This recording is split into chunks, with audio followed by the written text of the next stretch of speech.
আচ্ছা, এখানে আমরা ভেক্টর নিয়ে আলোচনা করব। তো ভেক্টরের যে শুরুতে আমরা ভেক্টর সম্পর্কে কিছু বেসিক আলোচনা করব, তারপর এখান থেকে যে অ্যাডভান্স জিনিসগুলো আছে সেগুলো পরবর্তীতে দেখাশোনা করব। তো ফার্স্টে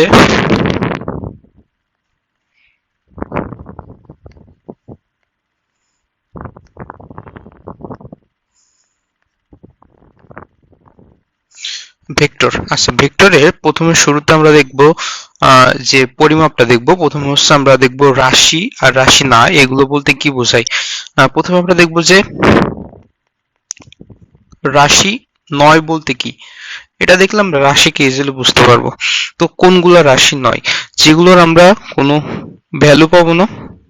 ভ্যালু যদি না পাই তাহলে ডিরেকশন পাওয়ার কোনো প্রশ্নই ওঠে না। তার মানে ভ্যালু পাবো না, ডিরেকশনও পাবো না। তার মানে এটা কিভাবে হইতে পারে?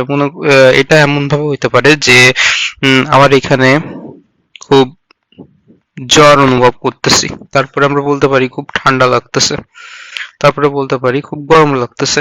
তো এখন আমাকে যদি প্রশ্ন করা হয় যে কতটুকু জ্বর হচ্ছে, এর কোয়ান্টিটি কত, আমরা কিন্তু বলতে পারবো না।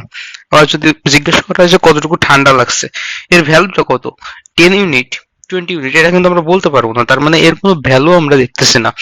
তো যার কোনো ভ্যালু নেই সেটা আমরা কোনোভাবে রাশি বলতে পারবো না। তার মানে এখান থেকে চলে আসতেছে রাশি কোনগুলা। তার মানে রাশি হইতে গেলে তার কি থাকা লাগবে? ভ্যালু থাকা লাগবে।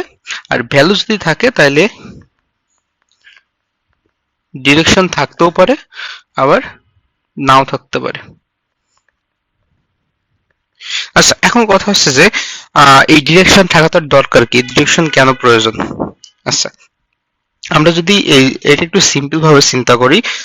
সাপোজ আমাকে কেউ এই কথাটা বললো যে আহ, আমার স্কুলটা, আমি স্কুল খুঁজে পাচ্ছি না, ফার্স্ট দিন স্কুলে যাব, তো আমাকে বললো যে তোমার স্কুলটা বা কলেজটা তোমাদের ওই রাস্তা, 3 রাস্তার মোড় আছে, 3 রাস্তার মোড় থেকে 10 মিটার, 10 মিনিট হাঁটতে হবে। তার মানে আমি বলতেছি কি, মনে করো সাপোজ এখানে 3 রাস্তার মোড় আছে, এই 3 রাস্তার মোড়ে আমি দাঁড়ায় আছি, এখান থেকে আমাকে বলতেছে 10 মিনিট হাঁটতে হবে।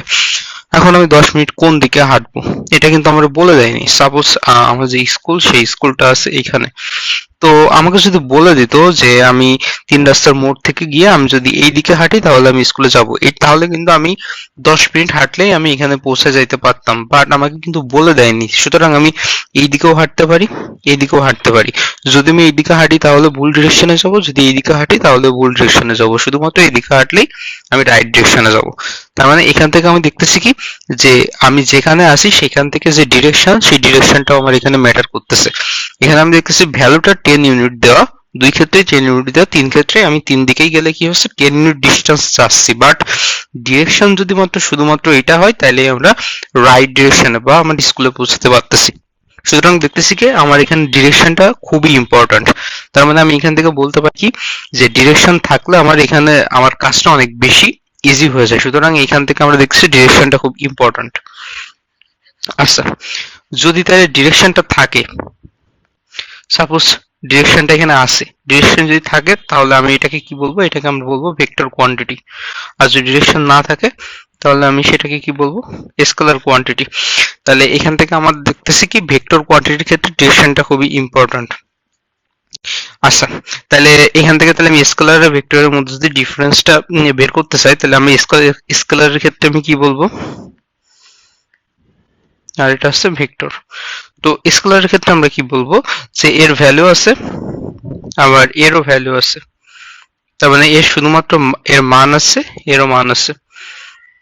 আর এর হচ্ছে দিক না, স্কেলারের ক্ষেত্রে কোনো দিক নেই, বাট ভেক্টরের ক্ষেত্রে দিক আছে। দিক আছে বলতে কি বোঝাচ্ছে, আমি নর্থের দিকে যাব নাকি ওয়েস্টের দিকে যাব। তার মানে ডিরেকশন দিলে আমি একেবারে সঠিক ডিরেকশনে যাইতে পারি। তার মানে ভেক্টরের ক্ষেত্রে আমার দিকও থাকতে হবে, আবার মানও থাকতে হবে। এই দুইটা যদি থাকে তাহলে সেই ক্ষেত্রে আমরা সেটাকে ভেক্টর রাশি বলতে পারবো।